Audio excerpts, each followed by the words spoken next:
Laetitia Dorothée Yimtang, présumée voleuse de bébés, est présentée à la presse le 14 août 2024 par les éléments du commissariat central numéro 4 de Yaoundé. Enlevée le samedi 3 août 2024 aux environs de 18 h à l'hôpital Baptiste de Koundoum, annexe de Bingo, dans le 4e arrondissement, le nouveau-né est retrouvé le 4e jour au quartier Kouaban, dans le département de la Mefoué à Famba. L'histoire suscite un tollé sur la toile, dont les médias ainsi qu'autour de l'hôpital. Une enquête est immédiatement ouverte pour faire la lumière. Nous ouvrons donc l'enquête sur instruction du procureur de grande instance du Fundi afin de trouver le bébé. Il s'avère au bout de quelques jours que nous recevons d'un correspondant digne de foi l'information qu'un bébé similaire aurait été reçu dans un centre de santé dans la zone de Nkouaban. Et il a été libéré. Descendu sur le lieu, nous avons tendu une embuscade aux parents qui sont présentés à ce centre hospitalier, en leur faisant croire qu'il y avait des vaccins disponibles pour leur nouveau-né. Voilà comment la dame qui nous accompagne dans la construction depuis la suspecte principale s'amène avec son concubin et ce bébé qui est effectivement le bébé dont l'image passait dans les réseaux sociaux, dans les médias partout depuis que nous avons ouvert cette enquête.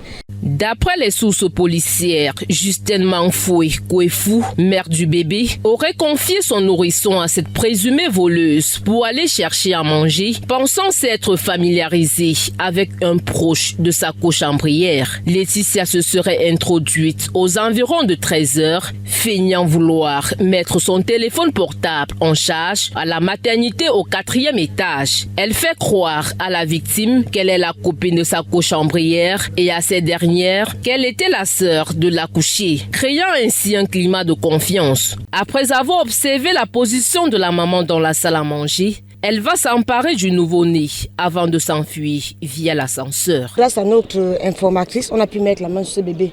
Mais je vous rassure que si ce n'avait pas été le cas, elle serait allée avec ce carnet, elle aurait fait une déclaration de naissance, elle aurait établi la date de naissance avec pour mère elle, Nitan, et le père Kamsou qui est là.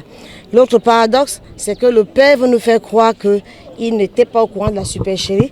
Comment on dit que vous vivez avec une femme qui vous dit qu'elle est enceinte 1 mois, 2 mois, vous arrivez à 9 mois, dans le même lit que la dame, vous dormez en tenue d'Adam, et vous voulez nous faire croire que 2 jours avant qu'elle ne vole l'enfant, vous avez aperçu le ventre.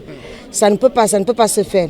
Autre chose, dans la version du père suspect, il dit aussi que les échographies qu'on lui montrait étaient des échographies de garçons. Mais ce jour-là, on lui apporte une fillette.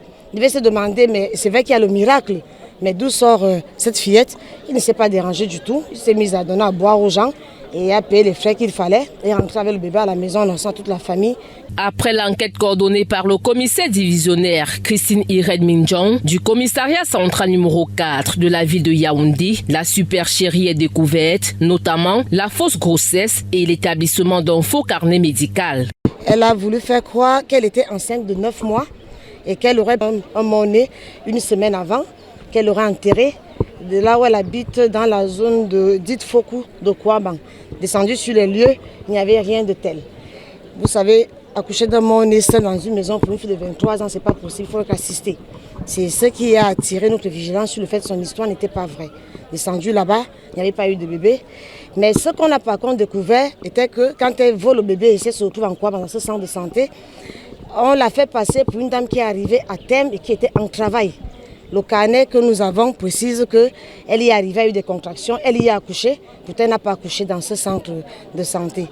L'enquête a aussi donné lieu à découvrir qu'il y a eu du faux en écriture puis qui a été exploité. Occasion pour le commissaire divisionnaire de saluer la collaboration des populations. C'est toujours l'occasion pour nous de remercier la parfaite collaboration qu'il y a avec nos populations. Nous avons l'obligation d'enlever dans leur tête le sentiment d'insécurité.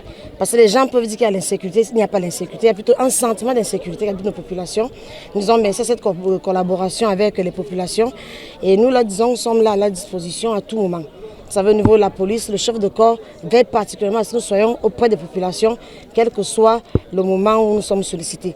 La mise en cause, Laetitia Dorothée Nimtan, âgée de 23 ans, et son concubin Emmanuel Kamsou Chinjo vont répondre de leurs actes après reconstitution des faits devant le procureur de la République près les tribunaux de grande instance du Fundi. Des mesures sécuritaires seront davantage renforcées dans ce centre hospitalier.